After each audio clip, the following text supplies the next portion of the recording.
যে এই পঞ্চায়েত সমিতিতে সম্পূর্ণভাবে বিরোধীদেরকে বঞ্চিত করে রাখা হয়েছে বিভিন্ন বিষয় নিয়ে।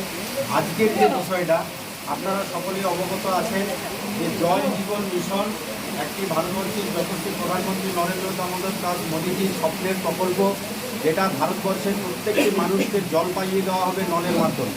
সেই প্রকল্প যখন পশ্চিমবঙ্গে এলো, সম্পূর্ণভাবে এই প্রকল্পের রাজনীতিকরণ করা হচ্ছে এবং বিভিন্ন এলাকাতে যখন পাইপ লাগানো হচ্ছে তখন প্রধানদের কাছ থেকে এবং আমরা যারা জনপ্রতিনিধি রয়েছে আমাদের কাছ থেকে সহযোগিতা চাওয়া হচ্ছে এবং আমরা যথাসম্ভব সহযোগিতা করছি।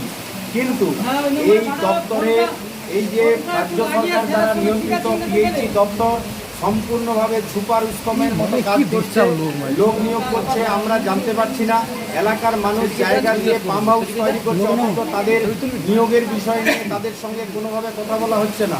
প্রধানদের কাছে এবং জনপ্রতিনিধিদের কাছ থেকে সাহায্য সহযোগিতা চাওয়া হচ্ছে, কিন্তু কোনোভাবেই এই যে নল জল মিত্রা নামে যে 5 জন করে অঞ্চল থেকে নেওয়া হবে সেগুলো প্রধানদেরকে অবগত করা হচ্ছে না এবং আমরা যারা বিরোধী বেঞ্চে রয়েছি আমাদেরকে অবগত করা হচ্ছে না এবং সম্পূর্ণভাবে অস্বচ্ছভাবে নিয়োগের প্রক্রিয়া চালানো হচ্ছে।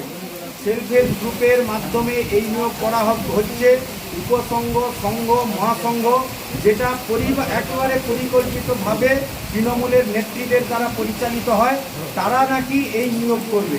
সুতরাং এই যে অস্বচ্ছতা এবং অবৈধতা, এর বিরুদ্ধে আমরা প্রতিবাদ জানানোর জন্য আমরা আমাদের তমলুক ব্লকের সমস্ত পঞ্চায়েত সদস্য এবং পঞ্চায়েত সমিতির সদস্য, প্রধান, উপপ্রধান সহ আমরা আজকে এখানে এসেছিলাম।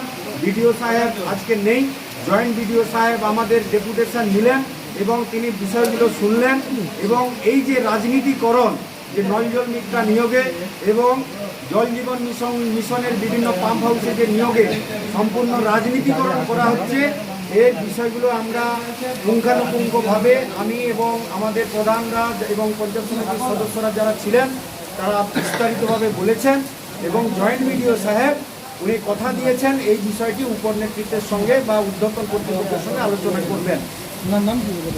আমার নাম আশিস মণ্ডল, আমি তমলুক পঞ্চায়েত সমিতির বিরোধী দলনেতা।